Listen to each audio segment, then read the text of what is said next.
What does the Bible say about horoscopes, yung mga tarot cards, mga ganyan, di ba? Yung mga fortune telling. Nagkakasala ho ba ako sa Panginoon kung if I will practice these things?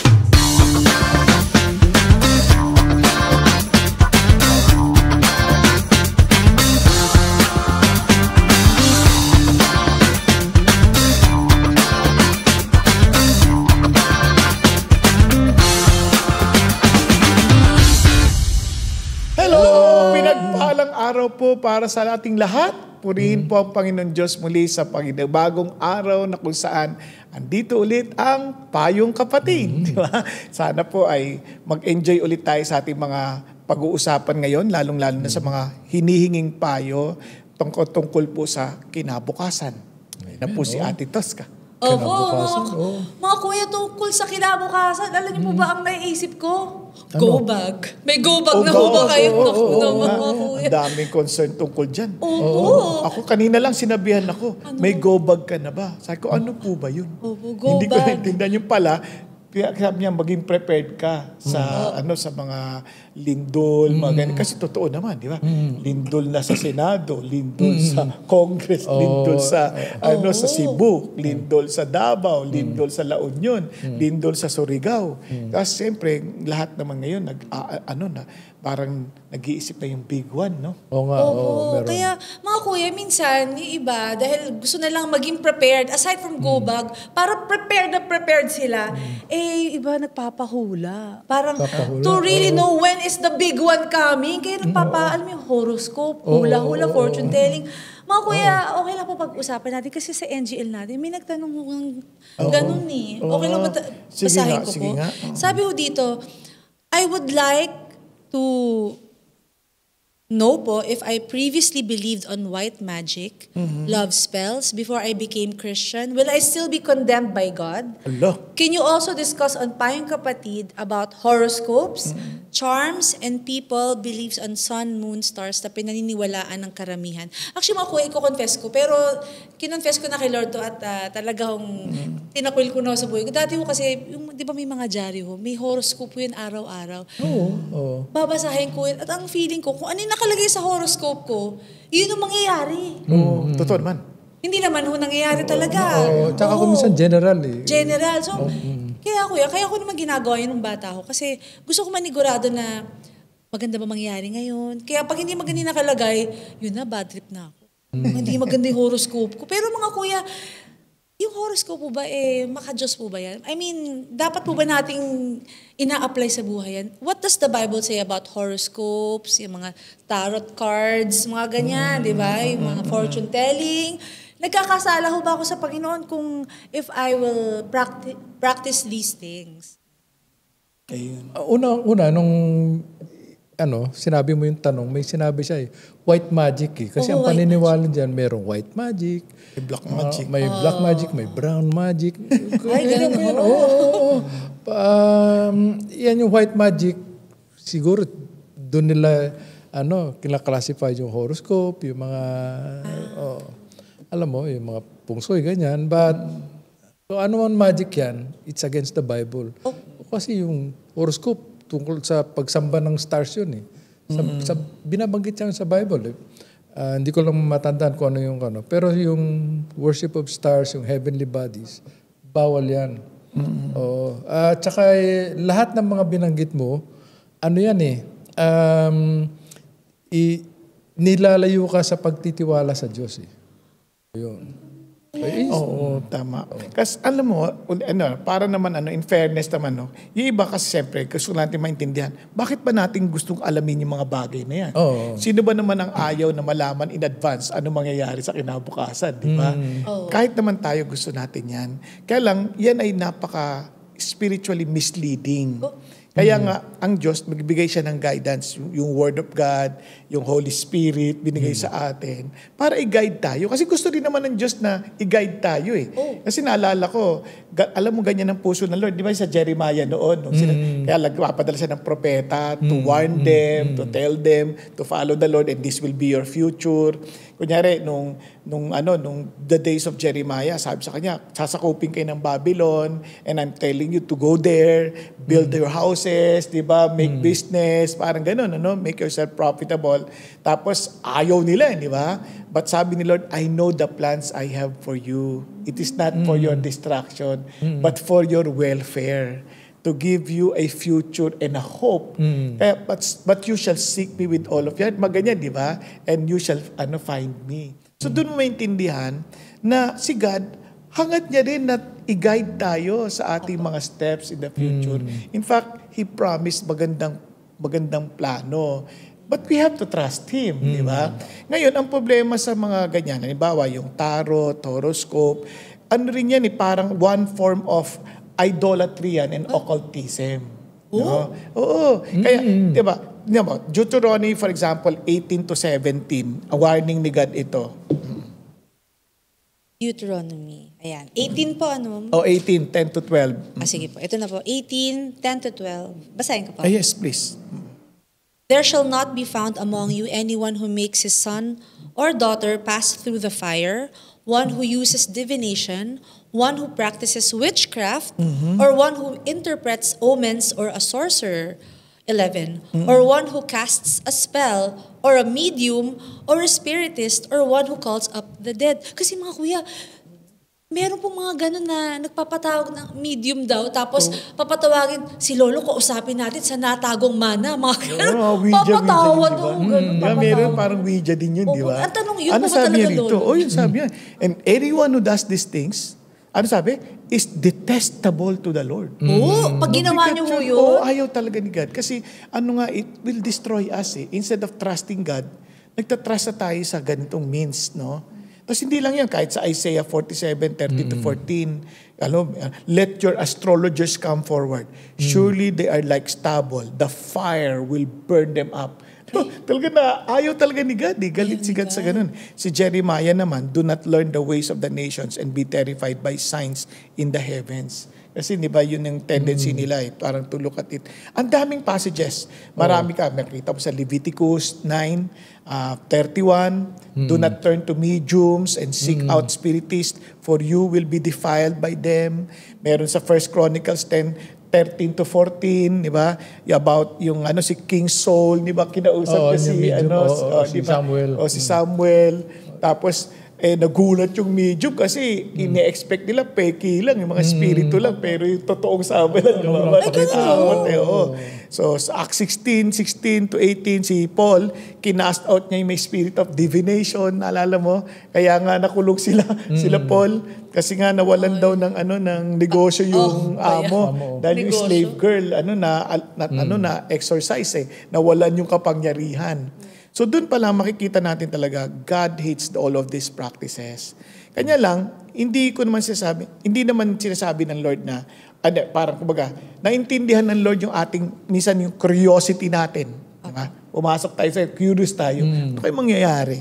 O kaya nalulungkot tayo, o kaya natatakot tayo, o desire natin na may control. And sabi ni God, ibigay mo sa akin, I know the future. You trust me. Yes, sunod ka sa sinasabi ng Diyos sa Word of God. Then surely, He will guide you. Pero ang tanong ko po mga kuya, kasi yung idea po na knowing the future, yun din ang kiniklaim ng mga fortune tellers Kasi gusto nilang makatulong para malaman mo kung anong mangyayari next week. Ito na yun. Ganon din naman po yung sinasabi sa Bible na para malaman natin kung yung future, di ba? Kumbaga, si Lord, sinasabi niya na ito gagawin mo. Parang, paano magkaiba po ba yun? Lumawalan ka ng depende sa Diyos Sabi ni Kuya Bong. Kasi sabi iyon talagang tinago sa atin yun. Dahil sabi ng Diyos, the secret things belong to the Lord. Sa Kanya yun Para tumingin tayo sa Kanya, depende tayo sa Kanya. The things that are revealed are for you and your children. Sabi niya. So maliwanag yun. Tsaka, binigyan tayo Holy Spirit. Yung Holy Spirit sa John 14:26 gives us discernment, wisdom, and comfort. Isipin mo, kasi kung ganito, hindi mo alam mo yung future, matutuwa ka. Paano halimbawa nakita mo na mamamatay kayo, magkakasakit ka, ka. Ayoko. Di ba hindi ka na makakatulog doon, di ba? Oo nga. So hindi nakatulong sa'yo yun. Kaya iba nga ako hindi nagpapacheck up kasi ayaw daw nilang malaman na may sakit sila. Yes, so ganyan yung kasi Pinapatabag mo yata ako.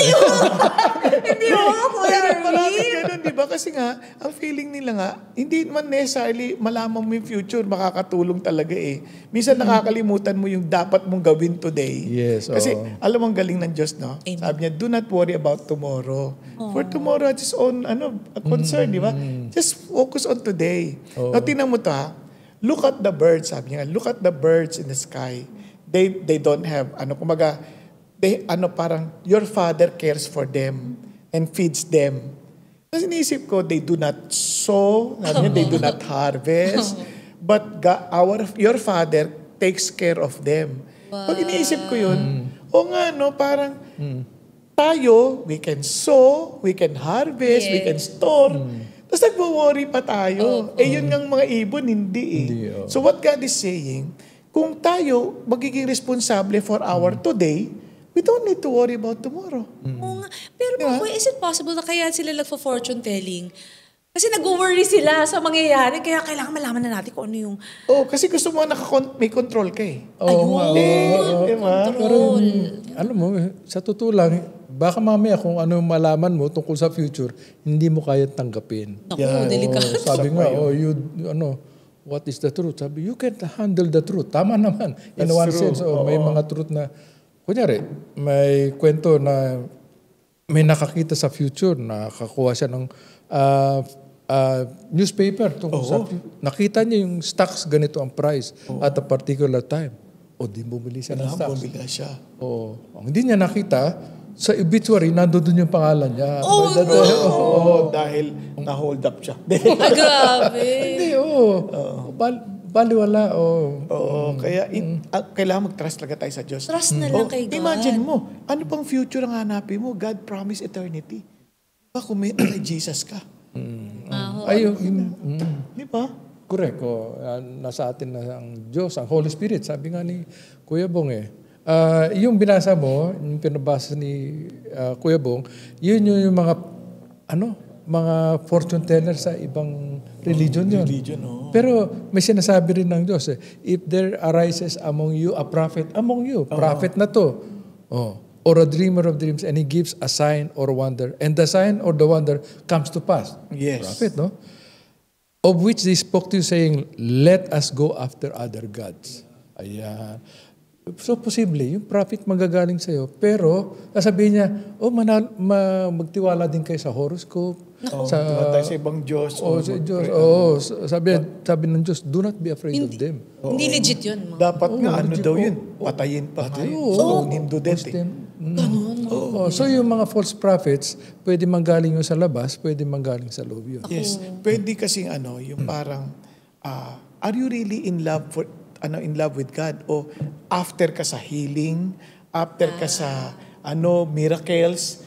Kasi may mga ganun di ba? Uy, nangyari Totoo to. Pero sabi niya, sumamba na tayo sa ganitong Diyos. O kaya naman, idagdag natin to sa prayer natin kay ganito. Yun? Ayaw ni God yun. Ayaw ni God yun. Kasi siya lang talaga dapat ang sasabi. Ngayon, yung mga fortune telling, talagang no sa atin yan. No talaga. Sa Bible nakalagay po pero talaga. may mga supernatural things like healing, okay, naniniwala tayo sa healing. Pag pinag-pray mo. Yes. Pero iba po yun sa faith healing, yung sinasabi niyo. May mga faith healer. Basta mahalaga ganito. Any miracles, pero dadaling ka sa ibang Diyos, at hindi kay God talaga yung magiging sentro, alam mo na hindi tama. Ayun. Klaro po yan mga kapatid. Basta it leads you to idolatry, to occultism, to yung mga spiritual experiences away from God. Alam mo na hindi yun. Mali na yun. Sa healing, masama din yung healing ng healing. Yes. Ibang healing naman yan. Healing ng healing. Nasa mall kayo. Yun nga. Pero mga kuya, total na pag-usapan na natin. Pero mga kuya, diba, dito sa mga horoscopes, diba, minsan gusto mong to make sure na yung mapapangasawa mo, yun na talaga yung the one. So kaya tatanungin mo, anong zodiac sign mo? Masama po ba yung mga kuya? Yung, anong zodiac mo? Ako Scorpio, ikaw, Sagittarius, compatible! Walang Tama ba yun? Sasabihin ko, I was born under the sign of no parking. Ang totoo niyan, di ba? Ang compatibility has nothing to do with your zodiac signs. Ang compatibility, at sa totoo lang, sumunod ka sa paraan ng Diyos, walang isyong compatibility. Totoo yun. Di ba? Kasi Amen. kahit compatible kayo, tapos yung babae hindi nagsasabit sa asawa. Naku! Tapos yung asawa hindi nagmamahal sa kanyang asawang babae. Di, wala rin. Wala. Di ba? You have to follow the Lord. Hindi na issue yung compatibility. Kaya kayo mag-asawa, compatible kayo kahit na hindi ko pa alam kung ano background ninyo. Pareho kayong magtiwala sa Diyos. Oo, para kayo napapasakop sa kay Jesus. Kaya siya yung sentro ng yung relationship. Pero masama po bang naniniwala ako sa zodiac sign? Ganun pa rin. Kasi, Same lang po yun. Same lang yun. Minsan temptation yun. No? Bibili ka ng dyaryo, titignan mo yung... Ako talaga hindi ko tinitignan yun. Pero mga kuya, may tanong po kasi pag nag-practice ba ng mga ganito, pwede ka rin bang masaniban ng masamang espiritu? May narinig na akong ganyan. Pa-practice sila ng kuwan. Mga kabataan kasi namatay yung isa sa barkada nila. Tapos nagsubok sila ng Ouija board, mga spirit of the glass, ganyan. Nasaniban yung isa ng kuwan. Talaga? Tinawag yung isang pastor natin sa sa may Binyang area. yes. Hindi malayo kasi occultism yun. occultism yun. Talaga may spirit involved. Sa akin, do not play with anything. Sinabi ni Kuya Bong, it is to do with yung mga foreign spirits. Ano yan? Dangerous. Dangerous yan. Pero mga kuya, may tanong po. Kunwari, dati nagpa-practice ako ng witchcraft. Kunwari lang. Tapos naging Christian ako. Paano po yun? Mawawala na po ba yung visa na yun? O kailangan ko magpa-deliverance? Paano po ba yun? Surrender mo kay Jesus. Surrender mo. Surrender mo kay Jesus. Kasi Paano po yun? How does that look like, mga kuya? mag-repent ka. Repent. And you will be forgiven. Ano ba ibig sabihin ng repentance? Ang repentance is of course turning away from the practice. Diba? stop. And as seen as a step forward to spiritual freedom and peace. Diba? Kasi kailangan i-give up mo yun eh. Kasi pero nakakaano, siyempre power eh, di ba? But you have to give it up. Tapos, talagang mag-break ka ng spiritual influence. Paano? Lahat ng bagay na somehow na nagkukos sa'yo to be influenced, like mga gamit, Ayun. paraphernalia, isunugin mo na yan. Bigay mo Susunugin na yan kay mo. God. Oo. Okay. Tapos, the Lord is very much willing to forgive us. Kasi if we confess our sins, He is faithful and just to forgive us and cleanse us from all our unrighteousness. Then obviously, mag-start ka na with a new path. No, join dun sa consistent prayer mo, fellowship with the believers, mga ganun. Talaga i-give up mo na yung mga ganun bagay. Kasi kung alam mong masama at ayaw ng Diyos, eventually makikita mo yung benefit na tinalikuran mo na yon. Kasi ngayon masaya ka kung may power ka pa, pero may bawi din yan. May bawi. May bawi. Sisingiling ka niyan bandang. Paano? Like example po, paano po binabawian yung mga ganyan? Kakasakit? May sakunang nangyayari? Dati sa probinsya namin, may mga ganyan mga mangkukulam daw. Hindi mamatay-matay kasi hindi na ipapasa. Ano po? Yung spirito. Pinapasa nila yan eh. Yung spirito. Ang hirap ng ganyan. Talaga they died, parang sobrang terrible yung yung ma-witness, sabi nila. Ako naman, hindi pa ako nakakita, pero mga kwento lang din naman ng mga kamag-anak ka dyan. Tsaka mga religious. Ako, narinig ko yan sa isang pastor. So, apparently, nakita niya eh. So, wala akong masabi. Kundi maniwala ako sa kanya, yung testimony niya eh. Mga kuya, meron din po kasi nagtanong dito, pero sa sa Instagram naman. So, hindi ko na po siya pangalanan. May asawa po siya. Nung umuwi daw po yung asawa niya sa Iceland, nung mag-isa siya sa bahay, nakita niya na meron daw pong Tarot, libro ng tarot, basta tarot reading, book eh, parang ganyan po. Tapos, ang ginawa po niya, pinunit daw niya. Siyempre, nung nalaman ng asawa na pinunit yung libro niya, nagalit yung asawa niya. So, ang tanong po ng ating nagtatanong kapatid na, tama ho ba na ang ginawa niya na pinunit niya yung libro ng asawa niya na tarot reading book? Ibang issue na yun. Ibang issue na ho Kasi yun. yung tarot, doon na tayo, alam natin masama. Masama, oo. Ngayon ang tanong, yung respeto mo sa asawa mo naman. Iba naman. Di ba? Kasi, di ba, gamit niya yun eh. Gamit niya. Although meron kayong agreement na yung gamit niya, gamit mo din. Pero minsan, ano lang yun eh, nasa, sa practice, minsan hindi lumalabas ang katotohanan ganun eh. Kaya kailangan mo pa respetuhin yung asawa mo, na hindi natin alam anong background nun. Baka mamaya tarot lang sa labas, pero yung pala sa loob, carrot cake. Carrot cake! Carrot wow. carrot. With icing. In fairness naman, you have to ask your husband before you destroy anything. Kasi authority pa rin siya sa bahay. Yes. Tapos kung na-feel mo na parang asawa ko mukhang nahuhook dito. Yun nga ho. Yun na. Enter into spiritual warfare. You pray for your husband. Ayun. Diba? You pray for your husband. Kasi may hook yan eh. Kasi pag sinira mo yan at meron siyang influence ng demonyo, di awayin ka talaga. Di nasira pa kayong dalawa. So you enter into spiritual warfare para maano mo yung asawa mo, ma-win back mo yung asawa mo o sakali man. Through your submission. First to the Lord, then to your husband. Grabe pala yung talagang blessing ng submissive wife. Ano po? Mauna yun. Kasi may sinabi si Kuya Bong kanina, no, pag dating sa mga ganyan para-para, sirain mo. Pero ang limitation, yung kung ikaw may-ari nun. Ayun. Kunyari may nakita kang ganun mga tarot card sa bahay ng kaibigan mo, sisirain mo ba yun? Ito ko po, away yun. Away yun. Pakilamera ka. Kasi hindi mo naman gamit. Yes. Kaya paano mo papanalunan ang asawa mo? Tinawa, pakinggan mo to. Sa 1 Peter 3, sabi ganon. Likewise, wives, sabi niya, be subject to your own husband, so that even if some do not obey the word. Let's say, ito nga, pumupunta siya sa tarot-taroting. Di ba?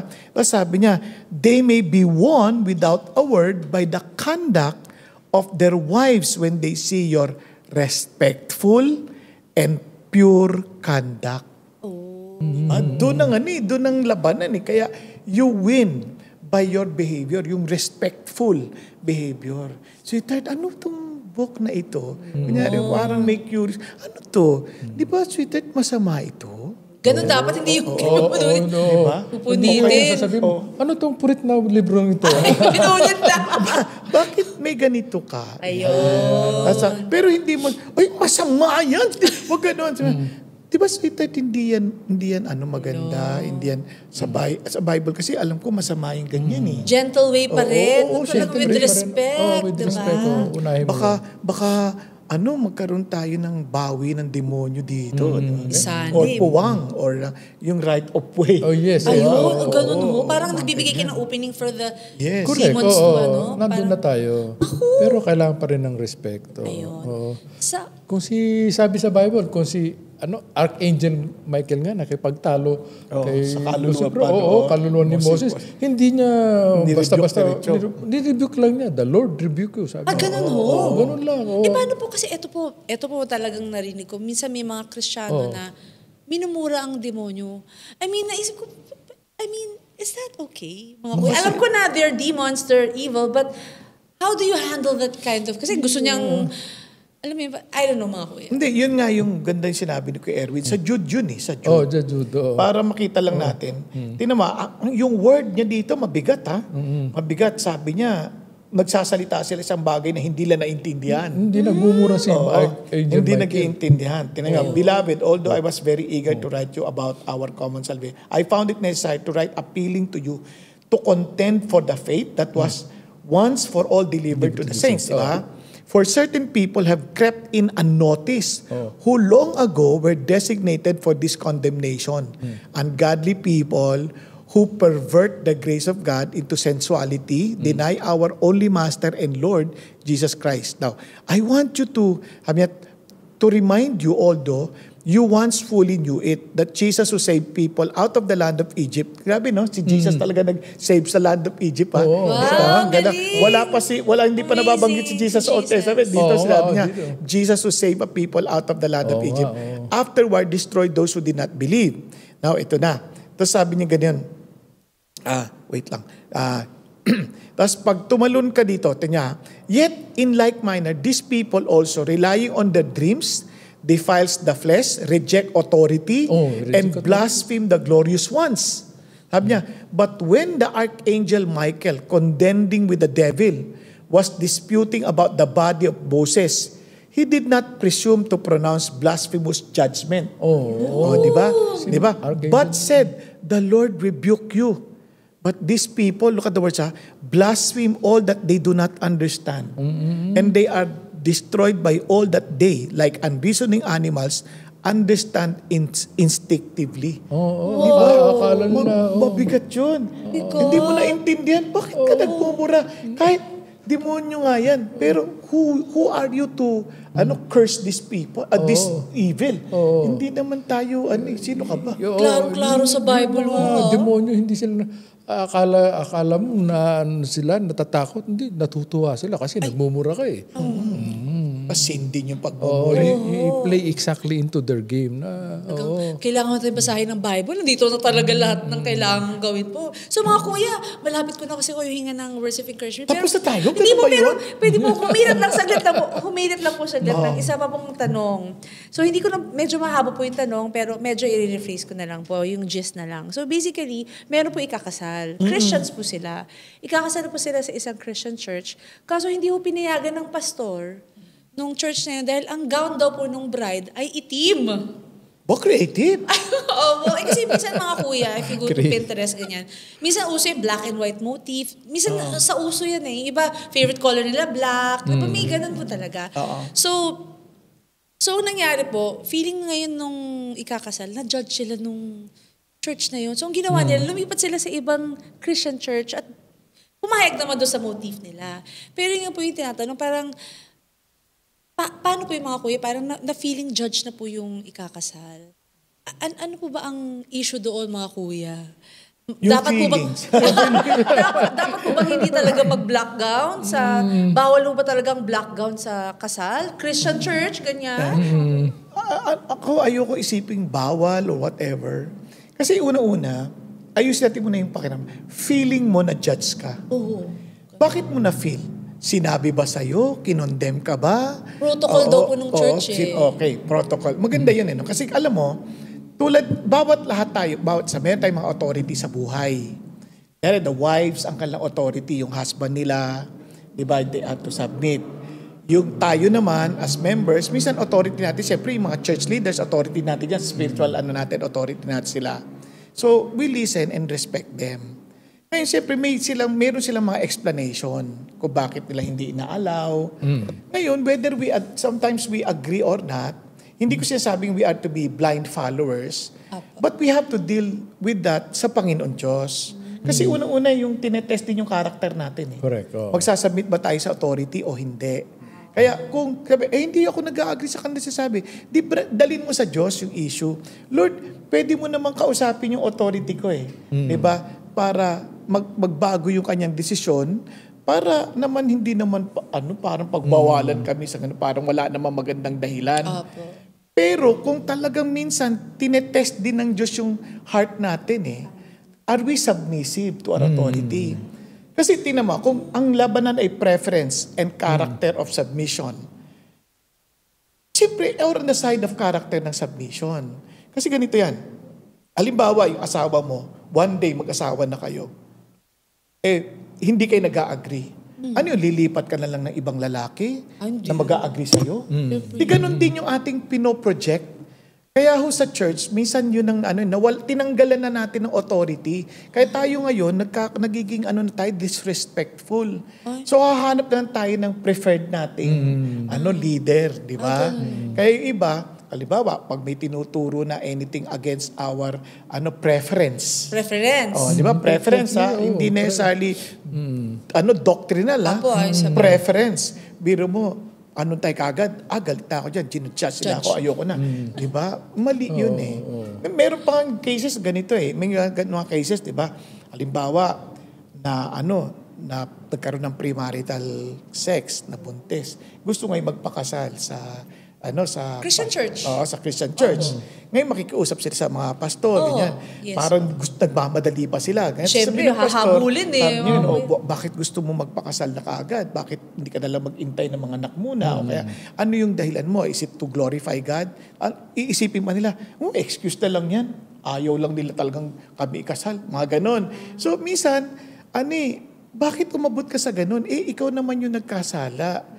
ikaw naman yung gumawa ng mali. Tapos, bakit i-condemn mo yung tao na nagtatanong? Kasi, kumbaga, hindi ako pabigla-bigla magdesisyon bilang pastor. Kasi, I don't want to be an accomplice to the crime if ever there's something wrong that you're doing. Di ba? Alangan naman, nagkabali ka na, sasabay pa ako sa'yo. Di ba? Gag-guide kita. Dahil, siyempre, concerned ako sa buhay mo. As a pastor, gag-guide kita para paano ka tamang kilos para makaglorify sa Diyos. Di ba? So, kanya-kanya kasi yun. Kailangan matuto tayong makinig sa isa't isa. So, yun din yun. Bago ka ma-feel na kinondemn ka na, makinig ka muna sa sinasabi. Bakit? What is the reason behind? At kung sakali, idalin mo sa Diyos. Sabi mo, Lord, kasi parang legalistic naman po yung dating. Di ba? Pwede naman. Sabihin mo sa Panginoon Diyos. Ngayon, Lord, hindi na issue dito yung legalism ng pastor. Ang issue dito ngayon, marunong ba akong gumalang sa authorities ng buhay ko? Yun ang issue, mga kuya. Hindi talaga yung gown. Pag wala na tayong authority sa buhay, mahirap na tayong, wala na, magulo na tayo. Di ba? Gulo-gulo na. Baka naman nakita ng church, yung gown nila, mahaba, kulay itim, pero hanggang kilikili yung slit. Pero hindi naman pwede. Grabe naman yung gown. Grabe naman. Hindi naman pwede yun. Sinasabi ni Bong, hindi naman sin issue yun. Ayun! That's the thing. It's not a sin issue. Preference lang yun. Preference lang yun eh. Sumunod ka, yun ang preference. Kasi normally ko yung pag ganyan, magsa-church hopping ako, parang, dito na lang, dito na lang. Ganyan. Lahat na lang. Kunyari, sa isang simbahan, gusto nila ang gupit ng lalaki, lahat maiksi. Bawal lang mahaba. Sumunod ka na.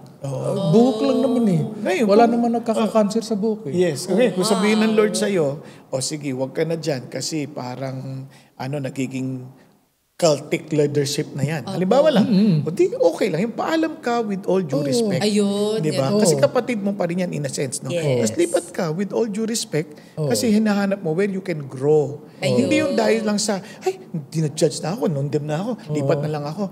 Ano rin yun nag-judge ka na rin. Ayun. Oo nga. Kasi sinasabi mo, judgmental sila. Judgmental sila. So nagbigay ka na rin ng judgment laban sa kanila.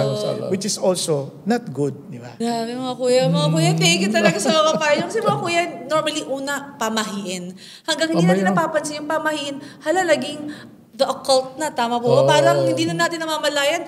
Medyo extreme na pala. Yes. So, mga kuya, ito na talaga words of encouragement. So, tsaka maganda rin magkaroon sila ng palitan din ng usapan na maliwanag. Kasi minsan di sila nagsasalta, kikinig lang sila. Parang, sabi mo, ano po ba yung dahilan ba't hindi pa pwede yung item? Ayan. Maliwanag yun naman sa amin. Parang ikaw naman ma-feel na ginajudge ako. Di ba? Hindi po ba, pastor? Parang legalism na po yan. Ayun. Di ba? Kasi pag sabi, hindi sa patay yan. Hindi, pastor, sa Chinese, puti ang patay. Depende sa kultura. Di ba? Ibig sabihin, depende po yan yung ganon. So, pwede mo rin, baka mali mo, makapagpalawak pa yon. Pero pastor, ano man ang desisyon nyo, we will submit. Yung ganda. Ang ganda nun. Di ba? Kasi magkakapatid tayo. Everybody happy. Mag-submit sila sa church. Wala namang mawawala sa'yo kung hindi masunod yung gusto mo. Basta importante, ituloy ang kasal. Ayun.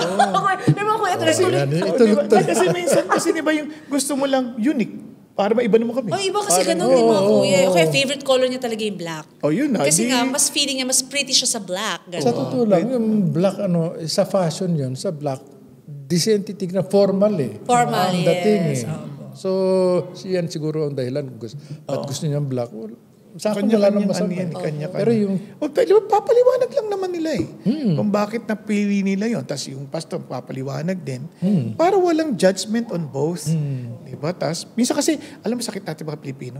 Hindi natin sinasabi yung totoo natin nararamdaman. Oo nga. Tapos pag sa restaurant, yung pinakahuling piece ng pagkain, magkakahiya pang kunin yun.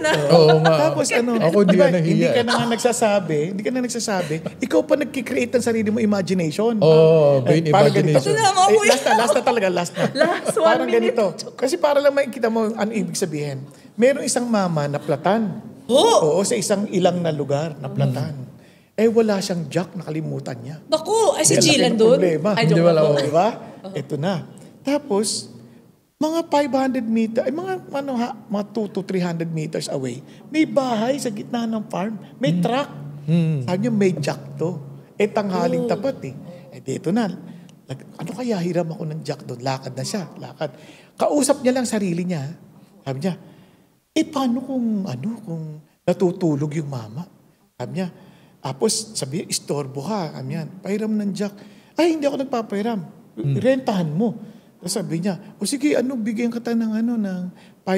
Sabi niya, ganun. $5? Ang lit-lit niyan. Mga dapat 20. Sabi niya, ang mahal naman.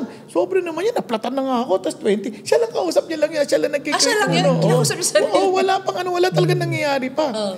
Pagdating doon, siyempre, nakaabot na siya sa bahay habang nagtatalo isip niya tungkol sa mga ganyan, pinagtatalunan niya. Tapos sabi, kumahol yung aso. Pagtahol ng aso, sino yan? Sabi nung mama, sa'yo na yung jack mo, swapang. Hindi niya pa nakakausap. Lahat yun, sarili niya lang kausap niya. Minsan ganun tayo. Parang we create our own vain imaginations. Na-stress lang tayo ng mega. Dahil hindi natin sinabi yung nararamdaman natin totoo. Kaya ito, kuya, talaga sasabihin ko na talaga. Hindi ko na talaga hindi mo na mapigilan. Hindi ko na mapigilan. Last 5 seconds yan. Kuya, words of encouragement kasi talaga time out na talaga. Pero syempre dahil mahal natin ating mga kapatid, hindi natin palalampasin mga kapatid ang words of encouragement ng mga kuya. Sa mga nanonood po na, kumbaga, hindi nila alam, medyo pa-practice ng witchcraft. Yan. Medyo kakaiba na. O sa family, baka may ganon.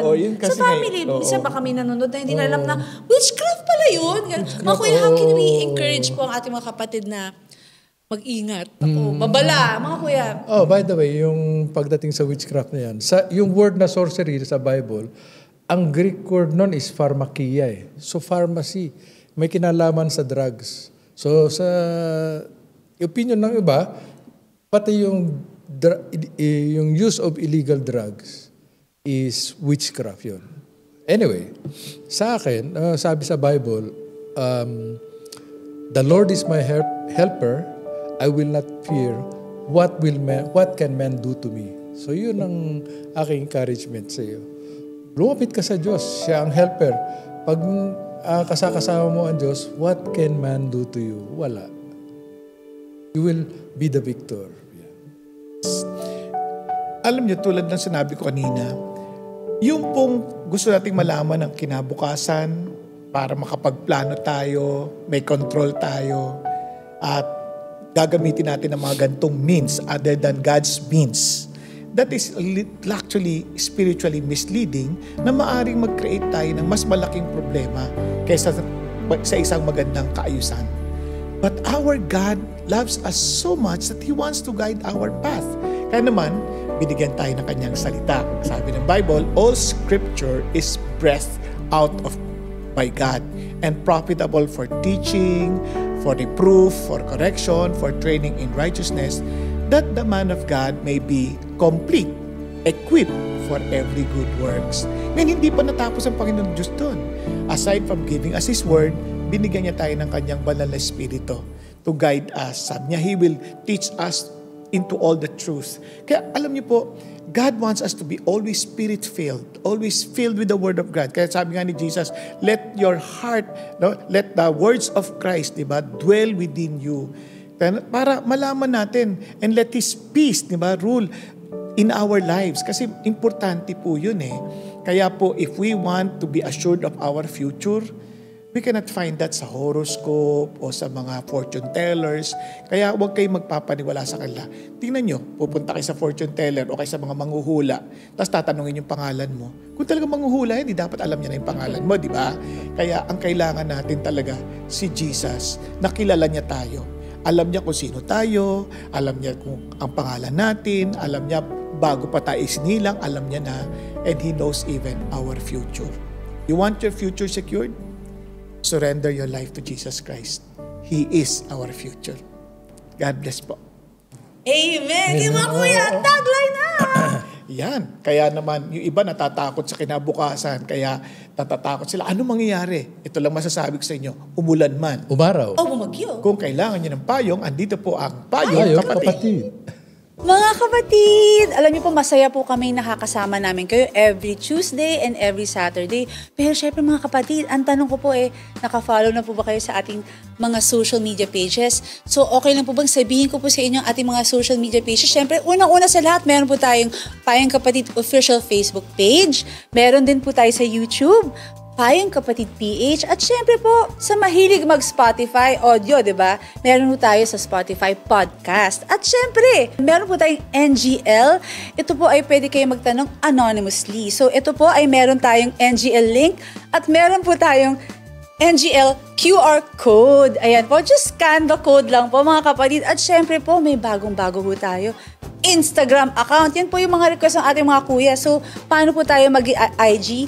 Punta po kayo sa Instagram account at mag-download na po kayo ng Instagram and follow us at payongkapatid.ph. Kung mahilig po kayo sa mga inspirational content, yung mga nakakagaan ng loob, ito po ay para sa inyo. So mga kapatid, masaya-masaya kami at lagi tayo nagsasama-sama at syempre, blessed na blessed tayo sa payo ng ating mga kuya at lalo pa tayo lumago sa ating relationship with Jesus Christ. So mga kapatid, see you soon!